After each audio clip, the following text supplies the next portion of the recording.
Hello, everyone. My name is Hollis Price.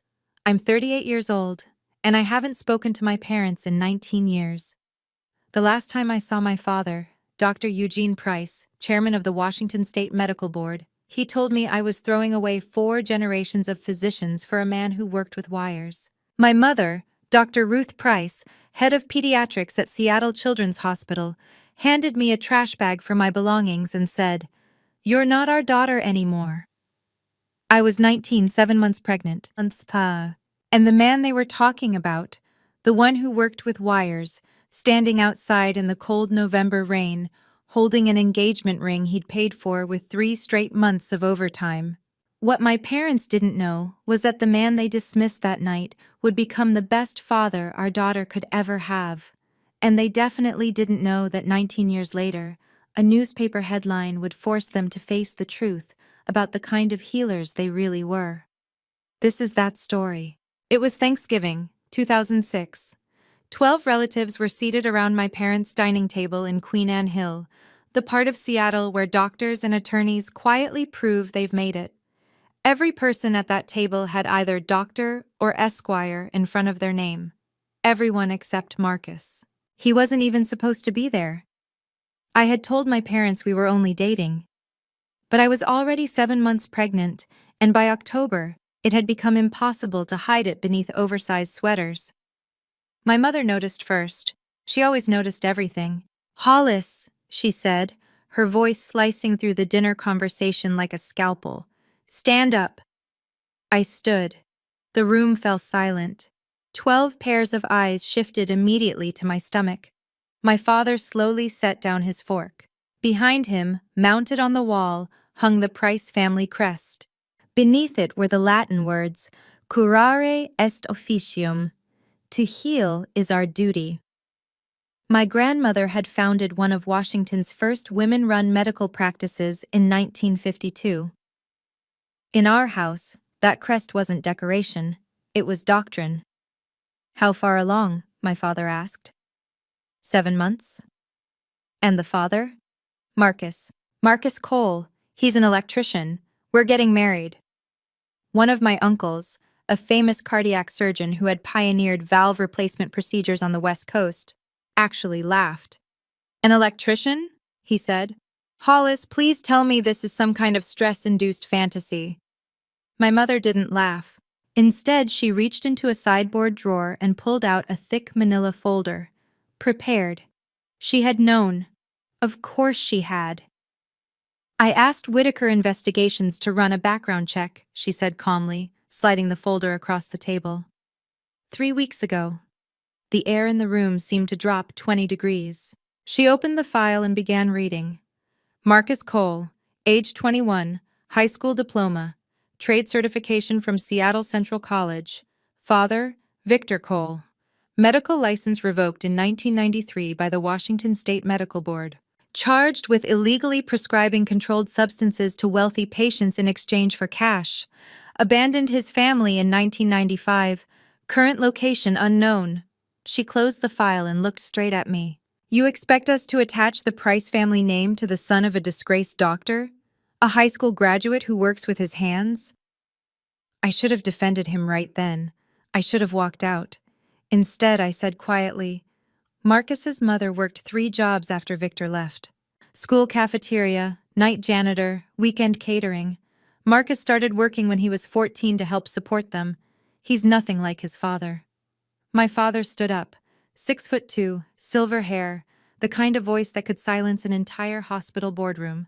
"Hollis," he said calmly, "you're going to terminate this pregnancy. I'll arrange the procedure myself, discreetly. You'll take a year off, then start medical school at the University of Washington as planned. This mistake doesn't have to define the rest of your life." "I'm keeping the baby." Silence. Then my father said quietly, "Then you're not keeping this family." My mother gave me 1 hour. It was 9:47 p.m. when I checked my phone, just before they disconnected my family cell plan while I was halfway through texting Marcus. A few days after that dinner. Seattle, 41 degrees, cold rain. I packed 2 garbage bags, clothes, a photo album, my laptop, and the University of Washington acceptance letter, a full pre-med scholarship I'd framed back in April. I left it on my desk. They could take it down themselves. When I walked downstairs, my mother was already removing my senior portrait from the hallway wall. 12 other family photos remained exactly where they were. Only mine was gone. "Mom," I said. My voice cracked. I hated that it cracked. "Please, I'm still your daughter." She didn't even look at me. "No," she said. "You were my daughter. Now you're just a cautionary story we'll tell at dinner parties." The front door was heavy imported oak. My father had installed it when I was 10, after becoming chairman of the state medical board. He said a house like ours should have a door that reflected its status. I opened it. Marcus's truck, a 1998 Ford F-150, white paint faded and rust creeping along the wheel wells, sat idling at the curb. Exhaust curled into the cold rain. He saw me and stepped out immediately. He didn't ask what had happened. He just took the garbage bags from my hands, placed them carefully in the truck bed, and covered them with a tarp so they wouldn't get soaked. Then he walked around and opened the passenger door. The interior light was broken, but I could still see his face. 21 years old. Electrician's apprentice. Making $18 an hour. He was wearing the only suit he owned, the one he had worn to his mother's funeral in 2003. "I already called the courthouse," he said softly. "We can get married Friday." That's when I started crying. Not when the door closed behind me. Not when my parents disowned me. But when Marcus opened that truck door and offered me a future. I tried once, just once. Months later, late in my pregnancy. I was sitting in our tiny apartment, 480 square feet in Ballard, $650 a month, staring at my laptop as I wrote an email. Subject: "Please. Mom, Dad, Lena is due next month. The ultrasound says she's healthy. Marcus just got promoted to journeyman electrician. We found a small apartment across the city. I'm not asking you to forgive me. I'm only asking you to meet your granddaughter once, please. Hollis." I sent it at 11:34 p.m. I remember the exact time because I spent the next 3 hours staring at the screen, waiting for a reply. The answer came at 8:02 a.m. the following morning. But it wasn't from my parents. It came from their assistant. "Dr. and Dr. Price have asked me to inform you that they do not have a granddaughter. Please do not contact this email address again. Claire Whitaker, Executive Assistant." Not even a message from them, from their assistant. I printed both emails and placed them in a file folder. I labeled it, "Lena's Story, when she asks why she has no grandparents. She asked when she was 7. I told her, some families are smaller than others, but ours has all the love it needs." She never asked again. 3 days later, King County Courthouse, room 301. Friday afternoon. The fluorescent lights buzzed overhead like dying insects. We needed 2 witnesses. We had none. An elderly woman was sitting in the hallway waiting for her friend's divorce hearing to end. Her name was Margaret Doyle, 73 years old, a retired school teacher. She agreed to sign our marriage certificate. The second witness was a lawyer named Daniel Carter, 34, killing time between court appointments. He had kind eyes. He looked at us and smiled. "You two look like kids yourselves." Marcus shrugged slightly. "We're old enough to know what we want." The judge moved quickly. Maybe she had seen too many shotgun weddings to care. "Do you, Marcus Cole, take Hollis Price to be your lawfully wedded wife?" "I do." "And do you, Hollis Price, take Marcus Cole to be your lawfully wedded husband?" I looked at him, 21 years old, still wearing the same suit from his mother's funeral. The tungsten carbide ring we had ordered online for $47. "I do." We signed the certificate. I signed it Hollis Price Cole, keeping my maiden name as my middle name. Marcus noticed but didn't comment. The marriage license cost $60. We walked out of that courthouse married, no reception, no family, no photographs, except the Polaroid Margaret Doyle insisted on taking with her camera. 3 days later it arrived in the mail with a handwritten note. "You'll want this someday. Trust me. Margaret." That photo still sits in our kitchen today. Marcus's hand rests on my 7-month pregnant stomach. We're both smiling like we've just won something. Because we had. Not long after that, Lena was born. 7 pounds, 3 ounces. I remember the weight because my parents would have wanted to know. For a moment in the hospital, I almost called my mother. Marcus saw me staring at my phone. "Don't," he said gently. "She didn't earn this." He was right.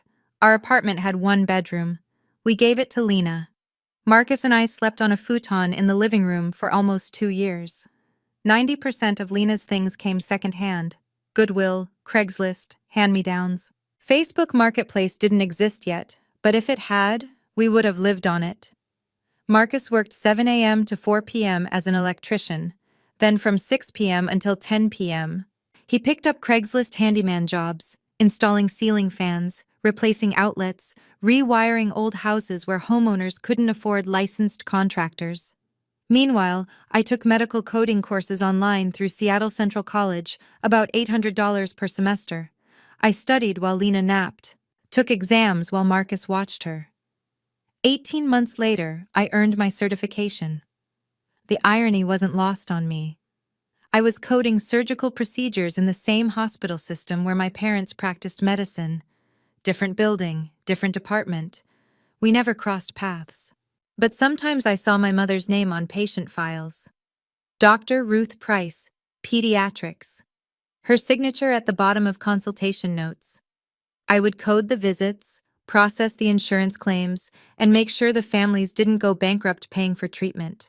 That was healing too, just not the kind my parents respected. One night, Lena developed a fever. 103.2 degrees Fahrenheit. She was 11 months old.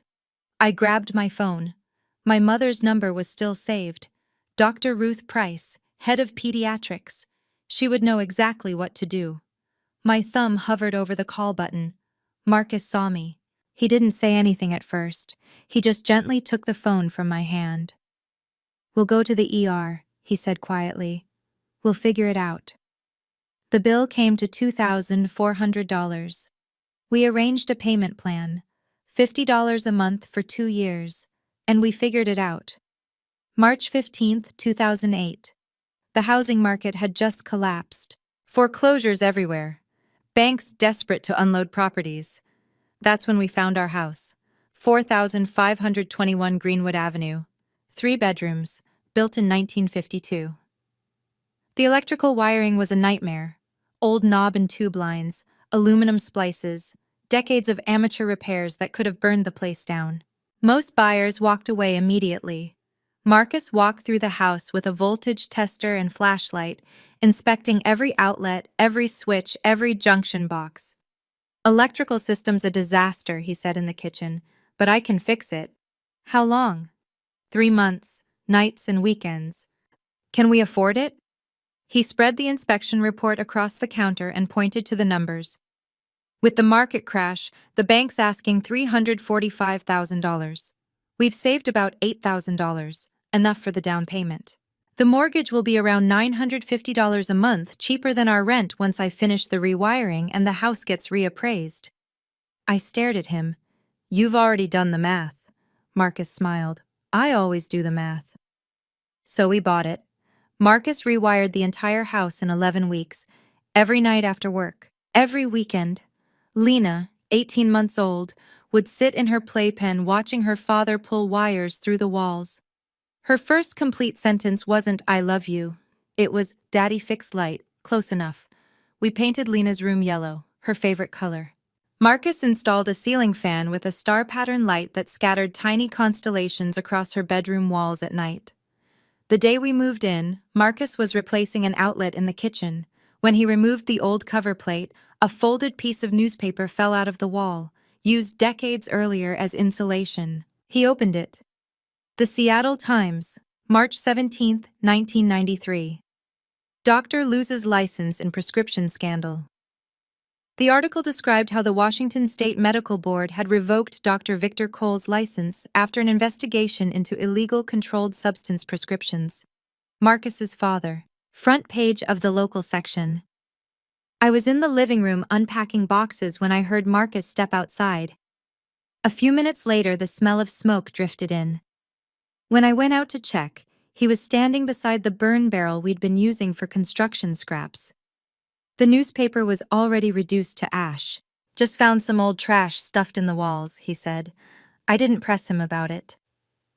Lena started kindergarten at Lawton Elementary in the fall of 2011. On the first day of school, Marcus showed up in his work truck and rewired the building's main electrical panel. He did it as volunteer work. No charge. The principal tried to pay him, but Marcus shook his head. "My daughter goes to school here," he said. "I want it to be safe." In 2015, Lena was in 5th grade and entered the science fair. Her project explained how electricity travels from a power plant to a light bulb. Marcus helped her build a miniature circuit with LEDs and a 9-volt battery. She won first place. During judging, one of the teachers asked her, "Did your parents help you with this?" Lena said proudly, "My dad's an electrician. He taught me everything." The judge smiled. "And what do your parents do?" "My dad fixes electricity," she replied. "My mom fixes hospital bills so people don't go broke. They both help people." We took home the blue ribbon, framed it, and hung it on her bedroom wall. It's still there. In 2018, when Lena was in middle school, she came home unusually quiet one afternoon. She barely touched her dinner. Later that evening, after Marcus stepped outside to check the mail, she looked at me and asked, "Mom, why don't I have grandparents?" I had been preparing for that question for 12 years. "Some families are smaller than others," I said carefully. "My parents and I disagreed about something important a long time ago. They made their choice, I made mine, and we don't talk anymore." "What did you disagree about?" "They didn't think your dad was good enough," I told her. "I thought he was perfect." She considered that for a moment. "Were they right? What do you think?" She glanced toward the kitchen. Marcus had just installed new under-cabinet lighting that week, LED strips he'd bought at cost from a supplier. The warm light filled the room. "I think they were wrong," Lena said. "Me too," I replied. She never brought them up again. Lena attended Roosevelt High School in Seattle and graduated in June 2024. Her GPA was 4.0, her SAT score 1,520. Not perfect, but impressive. She was accepted to several universities: University of Washington, Washington State, and Oregon State, all with strong offers. In the end, she chose the University of Washington, enrolling in the pre-med track. "Why pre-med?" I asked her one evening. "You don't have to prove anything." "Mom," she said gently, "I want to be a doctor because of you and Dad." She gestured toward us. "You code surgeries so families don't lose their homes paying medical bills. Dad rewires houses so they don't burn down. That's helping people." She paused. "And maybe I want to prove something too. That you don't need a medical dynasty to become a doctor." Marcus, leaning against the kitchen doorway, smiled. "You're already ahead of most med students," he said. "You know what real work looks like." I never became a doctor, but I spent 15 years inside the medical system. From 2008 to 2012, I worked as a medical billing clerk at Swedish Medical Center, First Hill, earning $18 an hour. It was part of the same hospital network where my parents practiced medicine. Different building, different department. Once I saw my mother across the cafeteria. She either didn't notice me or pretended not to. From 2012 to 2016, I became a medical coding supervisor at Providence, Seattle, earning about $32 an hour and managing a team of 8. We handled everything: ER visits, surgical procedures, organ transplants. I got very good at it. From 2016 to 2020, I moved up to Hospital Operations Coordinator at Evergreen Health in Kirkland, earning $55,000 a year with benefits and retirement matching. Then from 2020 to 2024, I became Revenue Cycle Director at Swedish Medical Center, making about $78,000 annually. That position moved our daily life slightly outside Seattle's central neighborhoods, far enough that I didn't risk running into my parents at the grocery store. Along the way, I earned my professional certifications: CPC, Certified Professional Coder, CHAA, Certified Healthcare Access Associate. I framed both certificates and hung them in my office. Marcus liked to joke about them. "You've got more letters after your name than half the doctors you work with." "Not the ones that matter," I'd reply. He'd grin. "The ones that matter are on the paychecks," he'd say. "You're keeping people from going bankrupt. That's healing." In September 2019, the Seattle Times published a feature article. Dr. Ruth Price honored for 30 years of pediatric service. There was a photo of my mother accepting an award from the Washington Medical Association. She was 60 years old, smiling beside colleagues. The article praised her dedication to compassionate, family-centered care. I found a printed copy in the hospital break room. I don't know why I picked it up. I made it through 3 paragraphs before I had to stop reading. That night, Marcus found me sitting on the bathroom floor at home, the article crumpled in my hand. He didn't ask questions. He just held me while I cried, then quietly threw the paper away. We never talked about it again. Meanwhile, Marcus was building something of his own. He filed the paperwork for Coal Electric Services, Washington Contractor License Number CCB 782451. At first, it was just him. Then he hired a 19-year-old apprentice named Evan, who reminded me of Marcus at that age. Then another, and another. By 2024, the company consisted of Marcus and 3 apprentices, running 2 white Ford Transit vans with Coal Electric Services printed in blue across the sides. The office was still our spare bedroom. Annual revenue hovered around $480,000. Not a Fortune 500 company, but honest, stable, built with care. Marcus specialized in residential rewiring and solar installation, the kind of work that quietly keeps families safe.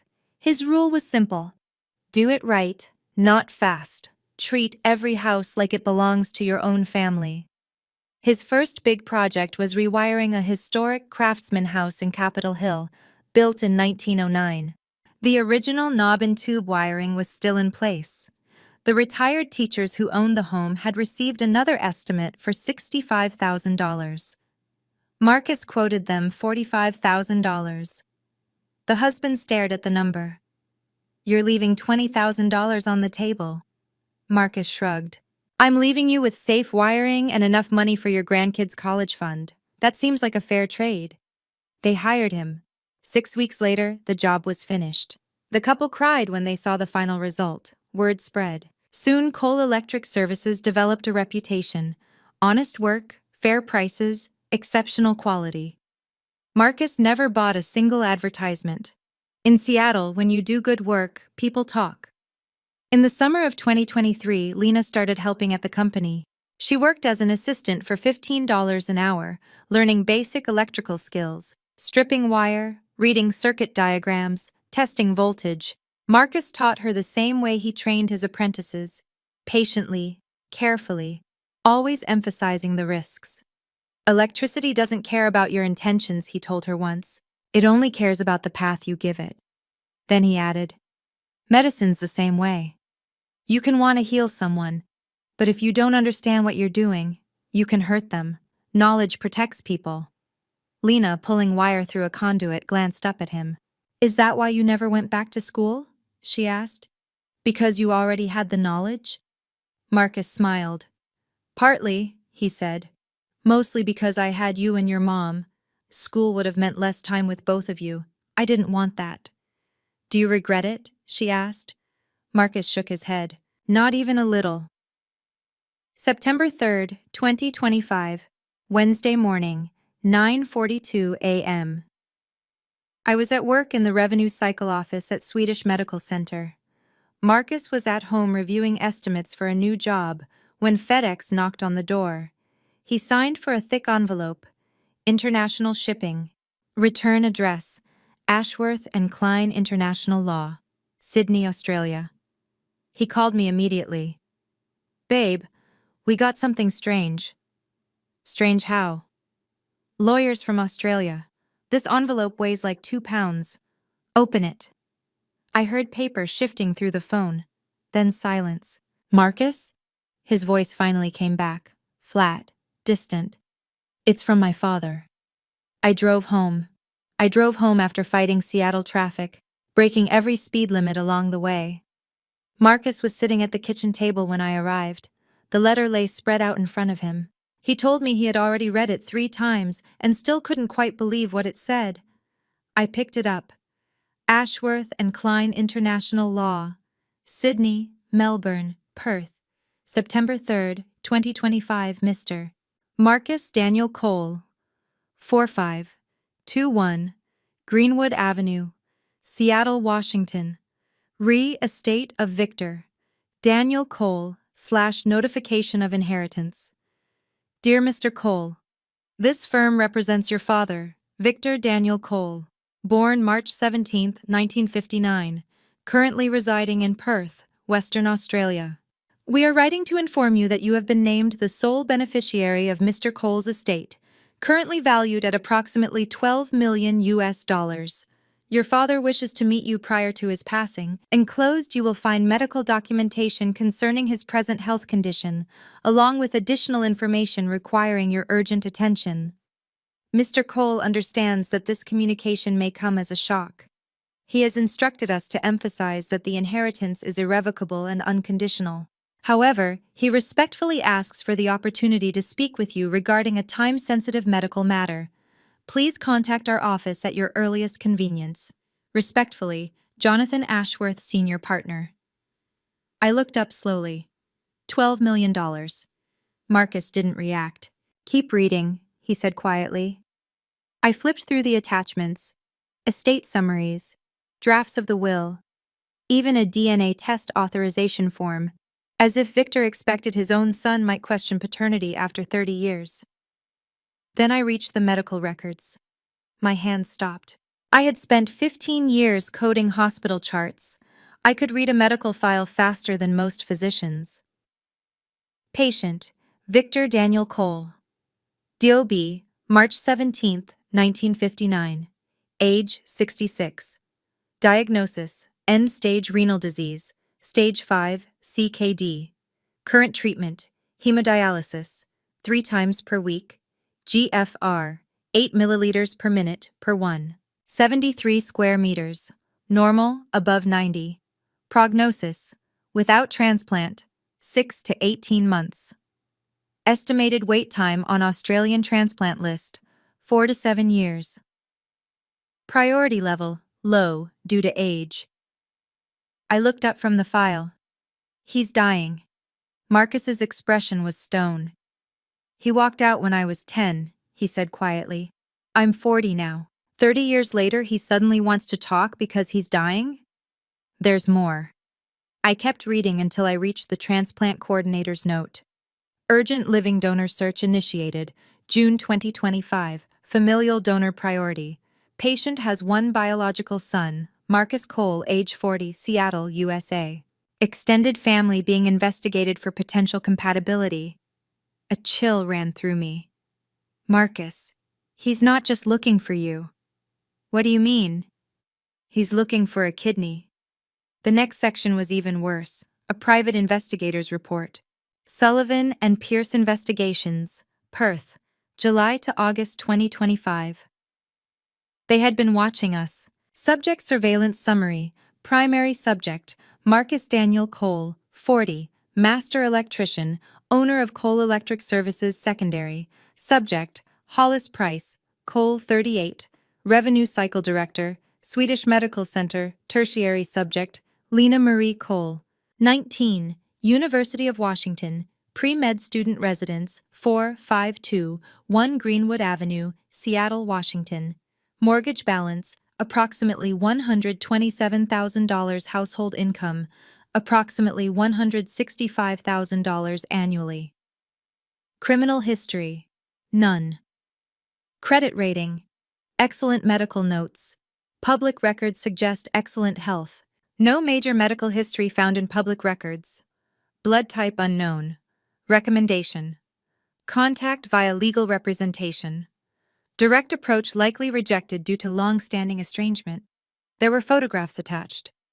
Lena on the University of Washington campus, August 15th, first day of classes. backpack over her shoulder, laughing with another student. Marcus at a job site installing solar panels. Me leaving the hospital with a coffee cup in my hand. They had been following us for 6 weeks. Marcus's hand started shaking when he reached Lena's photo. He's been watching our daughter. His voice wasn't angry, it was colder than that, protective. We need to talk to Lena, I said. September 10th. A follow-up email arrived from Ashworth and Klein. Mr. Cole, we understand the situation may feel overwhelming. Mr. Victor Cole does not expect forgiveness. However, he wishes to 1. Meet you and your family. All travel expenses will be covered, Perth or Seattle, your choice. 2. Establish an inheritance trust of $12 million, transferred upon his passing regardless of any other decision. 3. Discuss a matter of medical urgency. Mr. Cole requires a kidney transplant. Initial HLA indicators suggest that you and/or your daughter Lena may be compatible donors. He asks only for the opportunity to explain his circumstances and request your assistance. Time sensitive. Please respond within 14 days. Respectfully, Jonathan Ashworth. Marcus read the email twice. Then he looked at me. He wants Lena's kidney. I chose my words carefully. He says he wants to meet her. Marcus shook his head. The kidney is the real reason. If he dies, we still inherit the money. The trust is irreversible. He doesn't need our cooperation for that. So why meet us now? His eyes were steady. Because he needs something from us first. He was right. I knew he was right. What do we tell Lena? I asked. Marcus stared at the email for a long moment. Then he said quietly, the truth. All of it. And then we let her decide about her own body. That's what parents are supposed to do. On September 12th, Marcus sent a single-sentence reply. I need to speak with my daughter first. She's 19. The decision about her body belongs to her. The lawyers answered within an hour. Understood. We respect that completely. Please advise us how you wish to proceed. We had 1 week to decide what to tell her. September 13th, 2025. 8:30 p.m., kitchen table, the same table where we had eaten dinner together for 17 years. Lena had come home from the university for the weekend. She knew something was wrong. We almost never asked her to come back midweek. Marcus printed everything, the lawyer's letter, the medical records, the surveillance report. He laid the papers out across the table like evidence. Lena, he began, there's something you need to know about my father. I haven't talked about him much because there wasn't much good to say. Lena's expression stayed calm, analytical. I know he left when you were a kid, she said. Mom told me the basics when I was 14. Marcus nodded. He's dying. Kidney failure? Yes. And he's rich now? Apparently he built some pharmaceutical company in Australia. And he wants to meet us. Lena waited. She knew there was more. And, I said quietly, he needs a kidney transplant. He's been on dialysis since June. The transplant waiting list there is 4 to 7 years. At his age, he probably won't survive that long. Lena's eyes sharpened, her pre-med brain switching on. So he's looking for a living donor. Yes. A family match? Marcus slid the investigator's report across the table. He hired private investigators. They got your blood type and medical history without asking. Lena read through the surveillance summary. Her jaw tightened when she saw the photographs. He's been following me for 6 weeks, she said. Then she set the pages down. Her voice was calm, clinical. What's his HLA type? Marcus blinked. His what? Human leukocyte antigen, she explained. For transplant compatibility, you need matching blood type and tissue antigens. She looked up. Did they include that information? I found the medical file and handed it to her. Lena scanned the chart the way a physician reviews records. 90 seconds of silence. Finally, she spoke. He's O positive, she said. So am I. She closed the folder slowly. That means it's possible. Then she looked up at us. But blood type alone isn't enough. We'd have to run HLA typing to know if I'm actually a match. She looked at both of us. You want to know what I think? Always, I said. Lena answered slowly, carefully. I think I want to get tested. Not because that means I'll donate, because I want to know whether I even can. Information matters, right? And if I'm going to make a decision this big, I want facts, not guesses. Marcus's voice was cautious. And if you are a match? Then I decide after that, she said. But first I need the data. That was my daughter. 19 years old, already thinking like a scientist. I was terrified. And proud. Both at once. September 15th. University of Washington Medical Center, Transplant Institute. Lena insisted on going into the first appointment by herself. I'm an adult, she said. I can handle a blood draw. I still went with her. So did Marcus. He took the morning off and sat beside me in the waiting room. The transplant coordinator was Olivia Bennett, an RN, maybe mid-40s. Kind eyes, efficient voice. The kind of person who could explain something frightening without making it sound casual. She called Lena back. About 20 minutes later, Lena came out with a small bandage in the crook of her elbow. Phase 1 done, she said. Blood type confirmation. Basic metabolic panel. Pregnancy test. Pregnancy test? Marcus's voice jumped half an octave. Lena rolled her eyes. That's standard for female donors, Dad. Relax. It was negative. Olivia stepped into the waiting area with a clipboard in hand. Lena, we should have your initial results in a few days. If everything looks good, we'll move on to HLA typing. That usually takes about a week, followed by cross-match testing. The full evaluation process normally takes 2 to 4 months, but given Mr. Cole's condition, we can move faster. How much faster? I asked. 6 to 8 weeks for full clearance, Olivia said. But that still includes a psychological evaluation, meetings with an independent donor advocate, and ethics committee review. Lena nodded like she was scheduling a routine lab. When will I know if I'm actually compatible? HLA results should be back by September 25th, Olivia said. We'll call you. September 25th, 3:17 p.m. I was in the middle of a budget meeting when my phone buzzed. Lena, HLA results are back. I'm a 5/6 antigen match. Coordinator says that's excellent for a grandparent-grandchild donor. I excused myself from the meeting and called her immediately. 5 out of 6? I asked. HLA-A, 2 out of 2, HLA-B, 2 out of 2, HLA-DR, 1 out of 2. Overall, 5 of 6 antigens match. That's really good. It is, she said. Statistically, it's better than most unrelated donors.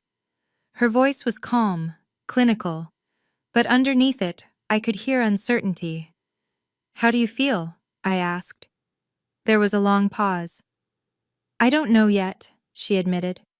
Can you and Dad come to campus this weekend? I need to talk through everything. Of course. Us. September 28th, Lena's dorm room, University of Washington. When Marcus and I arrived, Lena had transformed her desk into something that looked halfway between a research lab and a courtroom. Printed medical journal articles, highlighted studies, notes in the margins. She stood in front of them like she was about to deliver a lecture. Okay, she said. I needed to understand this completely, so I did the reading. Marcus and I sat on her dorm bed while Lena remained standing, full professor mode. Living kidney donation is major surgery, she began. Laparoscopic nephrectomy. They remove one kidney through a small incision, usually 3 to 4 inches. Hospital stay is 2 to 3 days. Full recovery is usually 4 to 6 weeks. She picked up one of the printouts. My risks, about a 1 in 3,000 chance of death during surgery. Small, but real. My long-term risk of kidney disease goes up slightly. Not dramatically, but it does increase. And if I ever need a transplant myself, I'd be lower priority because I'd only have one kidney left. Marcus had gone pale. 1 in 3,000? It's comparable to the risk of a C-section, Lena said. Low, but not zero. She glanced down at another page. And if I ever want children, having one kidney increases the risk of preeclampsia and gestational hypertension. Still manageable, but definitely something to monitor. And for Victor? I asked. She flipped to another section. If he gets a kidney from a living donor with a 5/6 match, his 5-year survival rate is somewhere around 85 to 90%. That's significantly better than staying on dialysis or waiting for a deceased donor. Then she sat down. So this is where I'm stuck. Marcus leaned forward slightly. Go on. Medically, I could do this, Lena said. The risk to me is relatively low. The benefit to him is huge. She hesitated. But? Marcus prompted softly. But he's still a stranger, she said. I don't know him. He hurt you. And there's $12 million attached to all of this, which makes me wonder if I'm being… She trailed off. Coerced, I said for her. Yeah. Marcus rested his elbows on his knees and looked at her carefully. Len, the money is ours either way. The trust is irrevocable. If Victor dies and you say no, the money still comes to me, which means it still comes to this family. You're not deciding between helping him and getting paid. He paused. You're deciding between helping him and protecting yourself. Lena looked at him. What would you do? Marcus was quiet for a moment. Then he answered honestly. I don't know. She waited. He left when I was 10, Marcus said. He didn't write, didn't call. Nothing for 30 years. Then he shows up rich, dying, and needing something. Part of me wants to tell him to go to hell. And the other part? Lena asked. Marcus looked down at his hands. The other part still remembers being 10 years old and wondering if I did something wrong. If maybe I wasn't good enough to stay for. His voice was steady, but low. And sometimes I wonder if meeting him would answer that, or just make it hurt worse. The room went quiet. Lena turned to me. Mom, what do you think I should do? I took a breath before answering. I think you should choose the decision you can live with, I said. If you donate, you might spend years asking whether you did it for the right reason. If you don't, you might wonder whether you should have. I looked at her. There isn't a perfect answer here, so pick the one that lets you sleep at night. October 1st.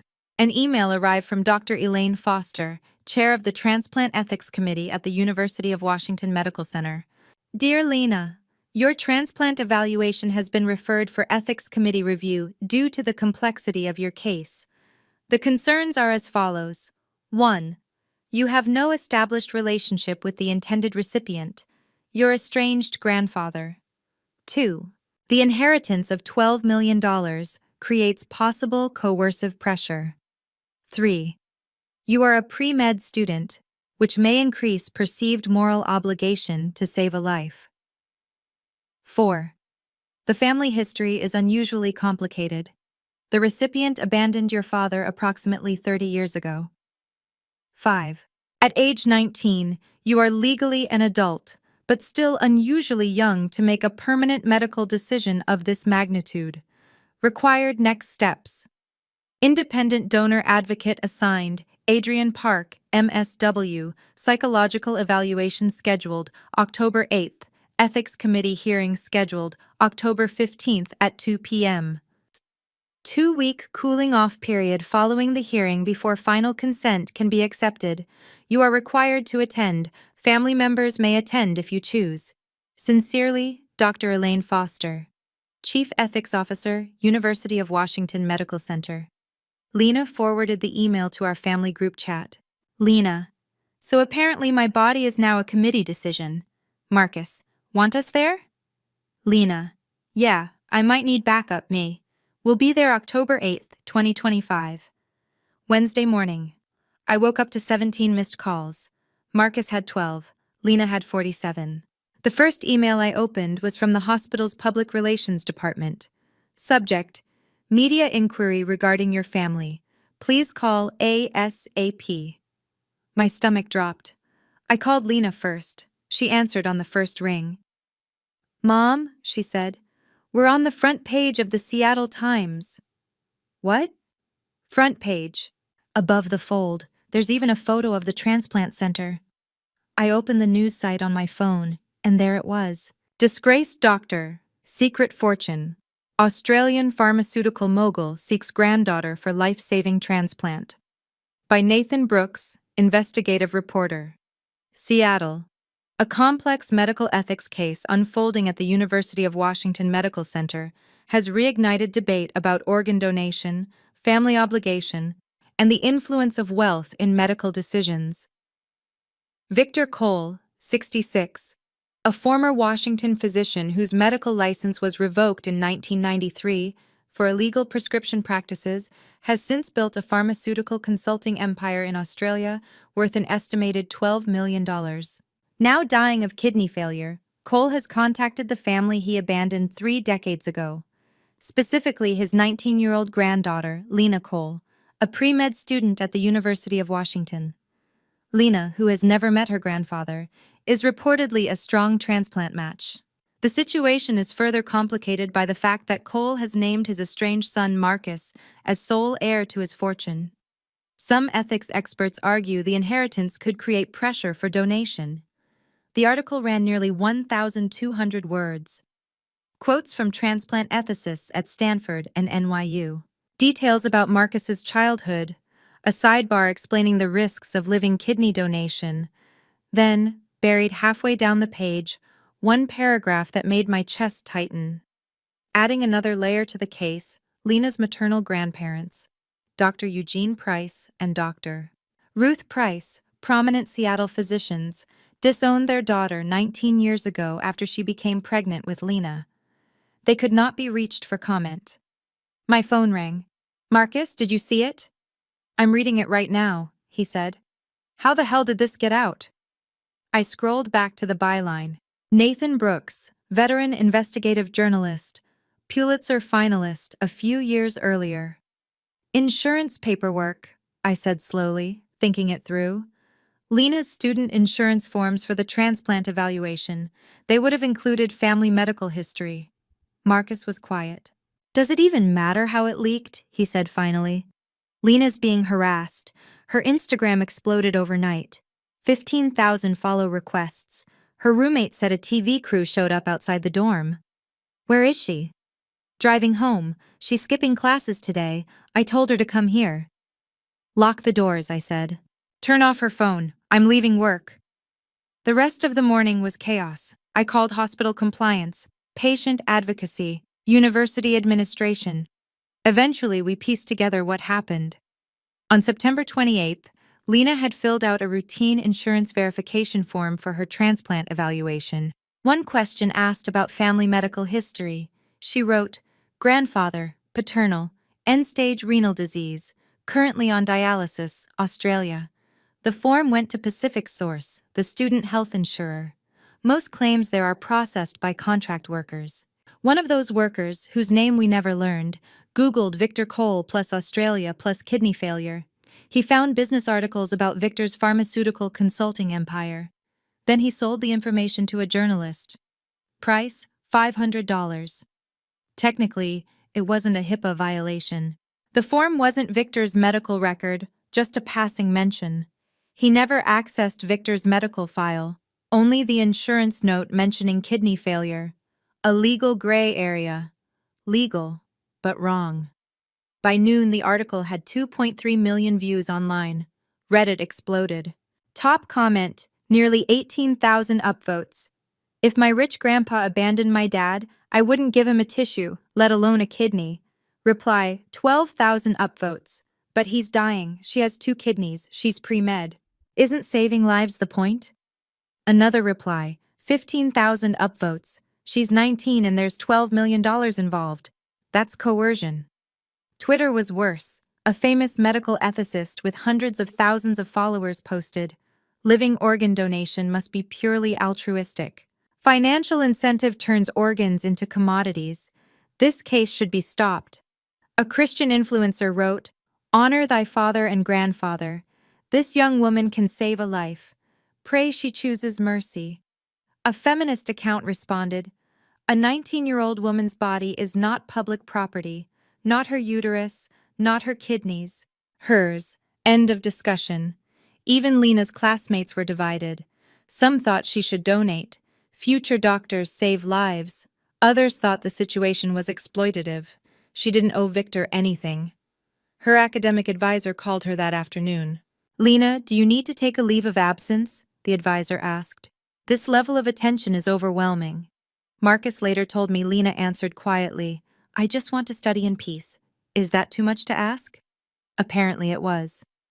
October 9th, 2025, 6:15 p.m., Marcus was cooking dinner. Lena had retreated to her old bedroom upstairs, door closed, trying to ignore the world. Then the doorbell rang. I opened it. My mother stood on the porch. Rain dripped from her umbrella. In her hand was a folded copy of the Seattle Times. She looked older than I remembered. 62 years old, but she looked closer to 70. Gray threaded through her hair.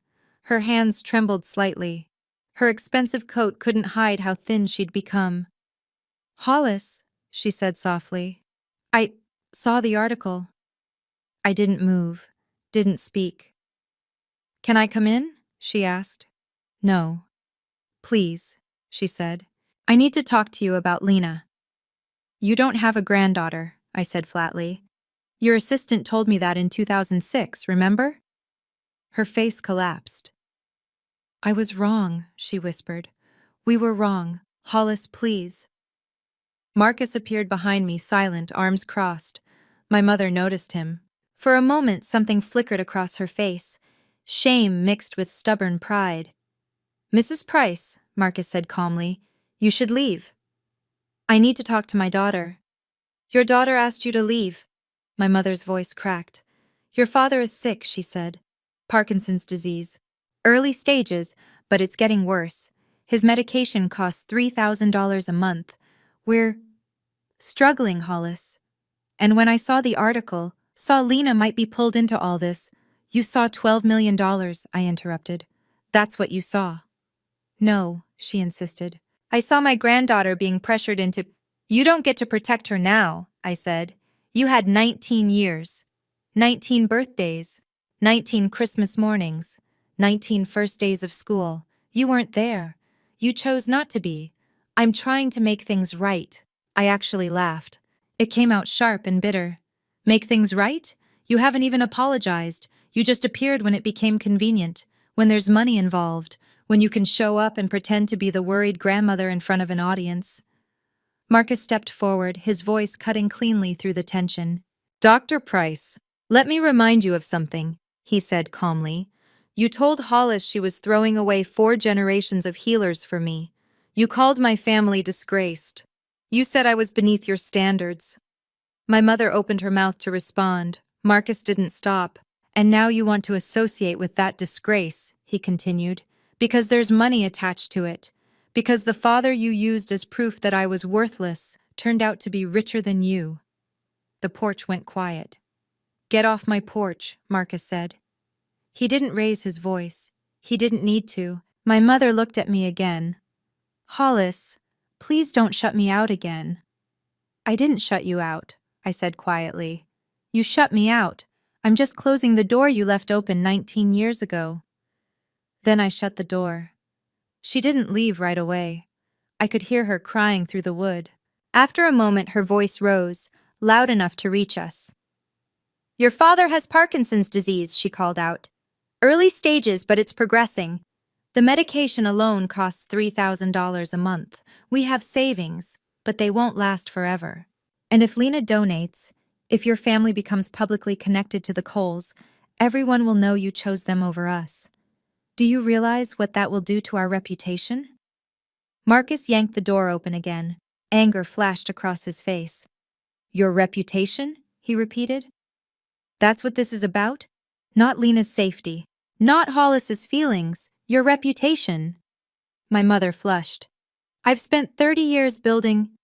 You spent 30 years building a lie, Marcus cut in. That you were a good mother. That you were compassionate. That family mattered to you. The article exposed that lie, and now you're here trying to control the story. He stepped back. Leave now, he said quietly, or I call the police. My mother turned and walked down the steps. She climbed into her Lexus, still immaculate, still projecting the same polished success. As she drove away, she rolled down the window and shouted back toward the house. If Lena donates, this will follow you forever. The daughter who crawled back to a disgraced family for money. Is that what you want? I didn't answer, but in my head I thought, I chose them 19 years ago. You just never noticed. October 15th, 2025. 2 p.m. University of Washington Medical Center. Center for Ethics and Healthcare. 11th floor. Conference room C. Glass walls overlooked Seattle. Rain streaked across the windows, turning the city below gray and blurred. 7 committee members sat at the long table. Dr. Elaine Foster, Chair and Chief Ethics Officer. Dr. David Kumar, Transplant Surgeon. Lisa Tran, MSW Social Worker. Reverend Michael O'Brien, Community Ethicist. Judge Sarah Hriss, Retired Legal Advisor. Maria Gonzalez, RN, Patient Advocate. Dr. Samuel Green, Psychiatrist. Observers filled the back rows. 8 medical students attending for ethics training, 2 credentialed journalists, and Adrian Park, Lena's independent donor advocate. Lena sat in the front row, Marcus on her left, me on her right. At the front of the room, a large screen displayed a live Zoom connection from Perth. Victor Cole appeared on screen. Behind him was a hospital room in Fiona Stanley Hospital's renal unit. His face was gaunt. A dialysis catheter ran from his neck. Oxygen tubing looped under his nose. This was the first time Marcus had seen his father in 30 years. Dr. Foster opened the meeting. This ethics committee has been convened to determine whether Lena Cole can give informed, voluntary consent to act as a living kidney donor for her grandfather, Victor Cole. She paused. This committee cannot force Lena to donate, nor can we prevent her from doing so. Our responsibility is simply to ensure that her autonomy is protected. Then she looked directly at Lena. Do you understand why you're here? Yes, Lena said calmly. And you've been assigned an independent donor advocate, Adrian Park, who has no affiliation with the hospital or your family. That's correct. Then we'll begin, Dr. Foster said. Mr. Cole, you asked to speak. The floor is yours.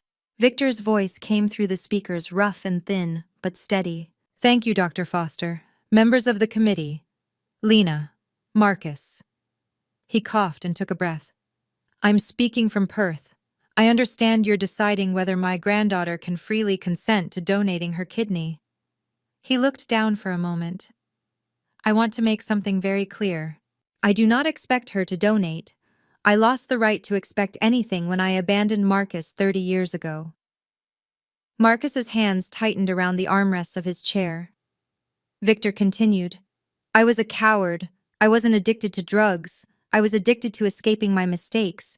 When my license was revoked in 1993 for illegal prescriptions, I ran. I left my family. I left my son. I chose shame over responsibility. He paused again. I rebuilt a fortune in Australia through pharmaceutical consulting, but money doesn't rebuild trust. It doesn't undo leaving a 10-year-old boy to grow up without a father. His eyes lifted toward the camera. Marcus, if you're listening, you deserved better than the father you got. The room was completely silent. You deserved someone who stayed, Victor said softly. Someone who showed up. The man you became, the father you are to Lena, that didn't come from my DNA. That came from you. No one spoke. Finally, Dr. Foster asked, Mr. Cole, what happens to the inheritance if Lena declines to donate? She inherits it anyway through Marcus, Victor answered. The trust is irrevocable. My lawyers can confirm that. I made peace with dying. What I haven't made peace with is never apologizing to my son. This hearing is probably the closest I'll ever get. Judge Hriss nodded. For the record, she said, I have reviewed the trust documents. Mr. Cole is correct. The inheritance is not conditional on Lena's decision. Dr. Foster acknowledged the statement. Thank you, Mr. Cole. Please remain available. At that moment, the door opened. My mother walked in. Lena didn't turn around. Marcus's jaw tightened. A cold feeling slid down my spine. Dr. Foster frowned. This is a closed proceeding. I'm Dr. Ruth Price, my mother announced loudly, head of pediatrics at Seattle Children's Hospital. I am Lena's maternal grandmother, and I have serious concerns about what is happening here. Dr. Foster's expression hardened. Dr. Price, unless you have information directly relevant to Lena's medical capacity to consent, I must ask you to leave. I have concerns about coercion, my mother said, stepping forward. Lena is 19, legally an adult, yes, but neurologically the prefrontal cortex doesn't fully mature until around 25. She's a pre-med student, meaning she has been trained to believe that saving lives is always the right decision. She turned to the committee. And let's not ignore the obvious. A $12 million inheritance creates immense pressure.